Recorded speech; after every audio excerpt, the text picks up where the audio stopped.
Hi guys, wanted to show you what's going on in our little urban micro farm. So as you can see, I've got a section behind us. We've got the hoop house here, and then we have a couple beds outside the hoop house.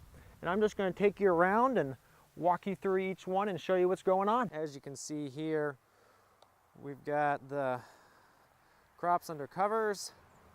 We had a couple different plantings of arugula in the field, and as you can see, this older planting was pretty much killed by the cold. Now if we'll swing down here, these two plantings, which were planted a couple weeks later and were just younger, actually did much better. This, we could actually be harvesting this right now. And this is that wasabi arugula from Johnny's, which actually, it bolted pretty fast on me, which they said it would. You can see there the bolting. But it actually did quite well and survived 0 degrees under row cover. So we're pretty happy with that. A couple different beds of spinach here. We've got, I believe this is space over here, and then some red kitten over in that bed. You'll see here some damage from the cold, and normally spinach won't get damaged by the cold, but what happened is the row cover sat on top of the spinach and rubbed on it, and that's what's causing these abrasions on the leaves. So usually spinach will take pretty much any temperature. And if you see where the row cover was kept up by the hoops, it's a hoop right here that kept that row cover up, the spinach is not damaged. Had a couple plantings of lettuce out here in this bed here, and as you can see, it actually survived rather well. This variety over here did lose some. You can see some black dead between the leaves. The regrowth looks quite nicely though. Nice though. And further down, you'll see here we have mosh. Now mosh is one of my favorite winter greens because it's super hardy. The yield is pretty poor though. As you can see, this bed was planted at the same time and has already been harvested once, and this is only about half size. So we'll get this get significantly bigger. So this is about the size I like to harvest mosh. You can see how the size of those plants are there. Looking pretty good. Again, we've already harvested some from this bed, but we did have poor germination just because it was seeded a little bit earlier in the year. And then this is upland cress, which is again one of those more bulletproof greens. Been very happy with the growth, pretty thick, heavy duty, and again survived 0 degrees under just 2 layers of row cover. Here's some Salanovas. Now I wanted to point out that most of these just completely died. This one, completely dropped and died right here. This one did as well. You can see how that just died. But we did have one survive, so I was pretty happy with that. We'll see if this actually comes back in the spring, but for us, Salanova in the field especially is just a one-time cut or a couple-time cut in the fall, and it's not going to overwinter. You can see the spinach there did quite well. Here's a little bit of kale, that survived quite well. And then here are overwintered onions. Now these are Forum onion sets, which we went ahead and just planted, I believe sometime in December. And here's a couple other little sections of them. We didn't get them quite as deep as we would have liked, and so you can see them starting to pop out, but I still think they'll do rather well. We may end up top dressing the bed with an inch of compost to kind of set them a little bit easier and prevent weeds, but they will probably start producing nice size 3 or 4 inch bulbs by sometime April, early May. So here's the hoop house, and as you can see, a couple different beds of greens. On the far left, we've got a bed of spinach, then a bed of lettuce, and some Asian greens and kale.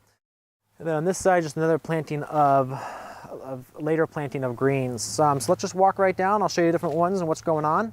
So this first right here is some endive, and as you can see, it's not doing especially well.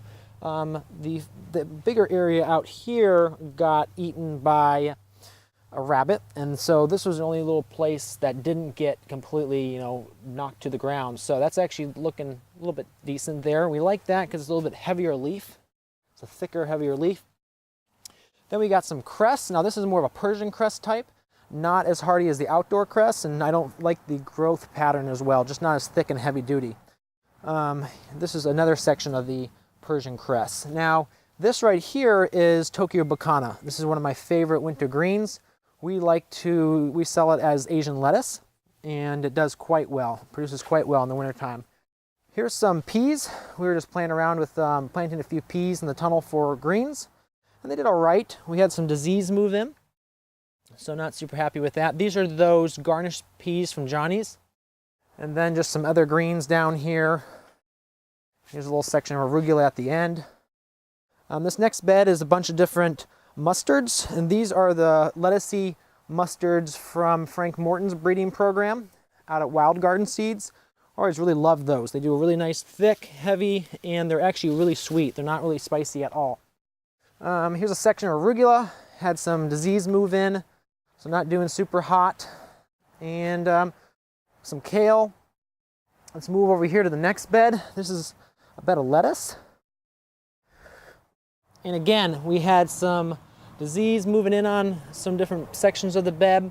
I believe this was because of some of the cold, and then the disease was able to attack it a little bit easier just because of the deep cold we were experiencing a couple weeks ago. This is only a 15-foot hoop house with just one layer of row cover inside. So this variety of lettuce here, which I believe is Gavata from Johnny's, I'll have to double check the spelling, but actually did quite well. As you can see, it's heavy and there's a lot of lettuce there. If we jump down to this end, we've got some more darker red lettuce, and then we've got some cilantro. So this was planted the same time as the lettuce. Will be a lighter yield in the winter, but my wife loves guacamole, so we do plant some cilantro still for her. And here's some parsley. So these were plants we actually had all summer in the hoop house, and we'll probably be able to harvest another couple weeks on them before they start to really bolt on us. So you can see right here, it's actually starting to put out some stalks right there, just getting a little bit taller. And then this is just spinach. A couple different varieties here. And at this end, we've got some red kitten. I believe we're having a little bit more of the yellowing. I forgot to water for a couple weeks. I'm actually used to farming upstate New York, where we only water once in the fall, and then usually starting again in February. So kind of got away from me. We were gone for a little bit and weren't staying on top of it. But there you go. All right, hope that was helpful. If you have any questions, feel free to comment below. Again, comment, share, let other people know about this, and hope you enjoyed it. All right.